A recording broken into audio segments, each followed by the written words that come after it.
G'day there and welcome to Tim's Board Game Reviews, episode 3. This episode I'm going to review the highly critically acclaimed board game Puerto Rico.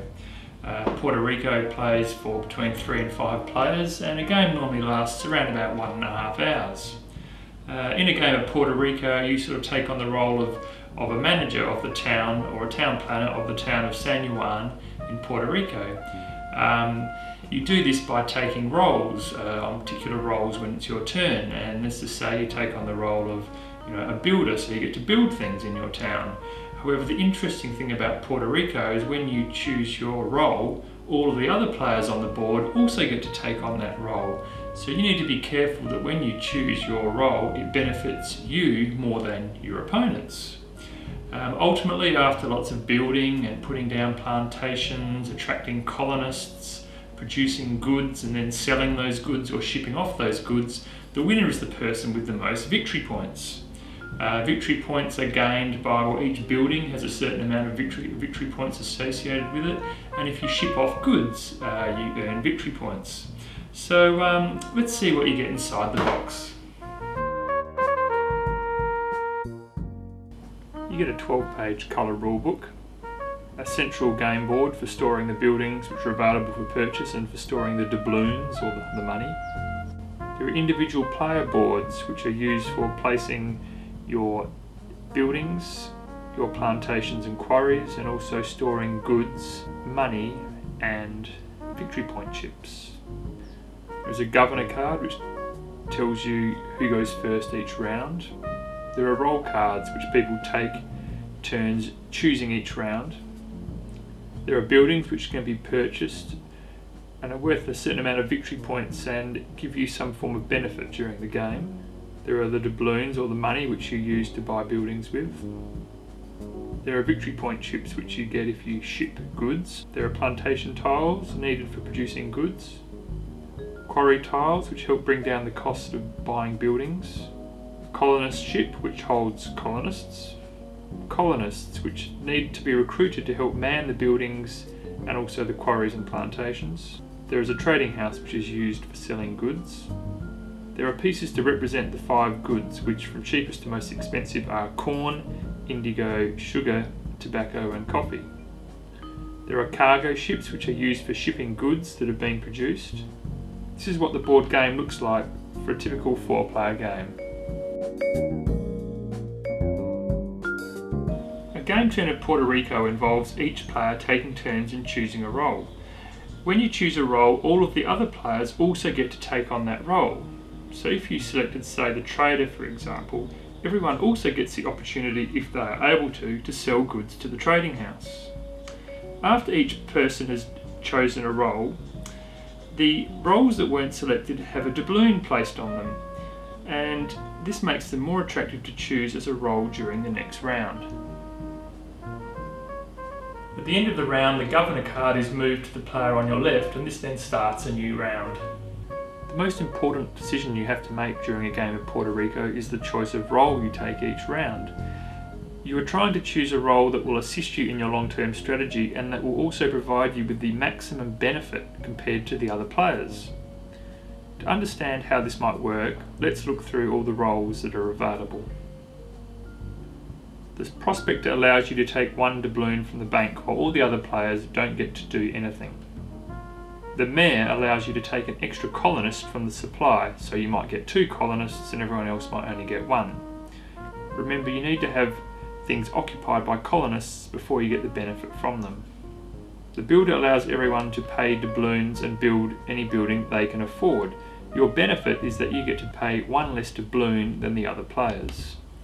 The craftsman allows everyone to produce goods. As your benefit, you can produce 1 extra good of something you are able to produce.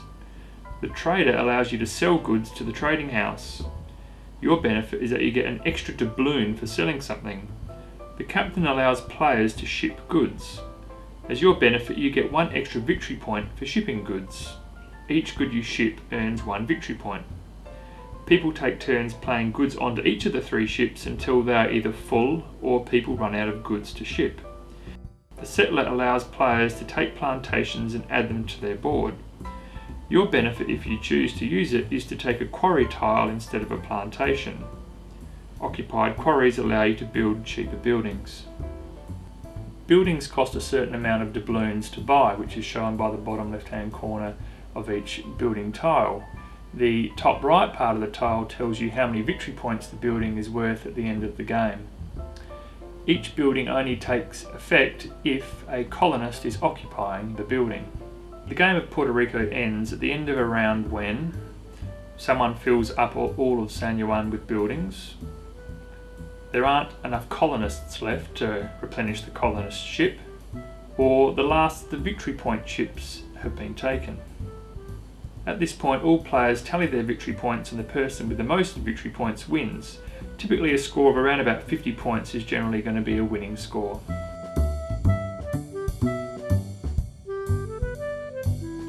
Puerto Rico, it's a very well-crafted game, and all the information is available, so when you select your role, you see you can make a very well-informed decision. So in that regard, there's no real luck involved in this game. If you win a game of Puerto Rico, it's because you've chosen your roles more effectively than your opponents and better implemented your long-term strategy. So in that regard, there are quite a lot of difficult decisions to make in Puerto Rico, and in that regard, it's a fairly sort of heavy game. The way you get better at Puerto Rico, I suppose, is through practice. You've really just got to play it again and again until you start to discover all these delicate nuances that are in the game. So look, here are my ratings for this game. The components of Puerto Rico, look, they're decent, but it's nothing spectacular. The level of luck in the game is very low. All the information is basically visible and available for everyone to see, and the only tiny bit of luck is related to what plantation tiles get turned over. The fun factor, look, it's low to medium. I mean, the game is a bit dry. There's not a lot of direct player interaction. It's a fairly quiet game. You're just sort of madly thinking away, and the grey matter is churning over as to what role to choose. So it's more of an engrossing game than a fun game. The complexity and depth of Puerto Rico, the actual game itself isn't all that complex, but the game does have an enormous amount of depth. It does take a lot of time, a lot of plays to really understand what is the optimal role to choose each round that you play, and there are multiple strategies that you can try and use to try and win by getting the most victory points. So there really is a lot of depth to this game. The replayability, look, it is medium to high.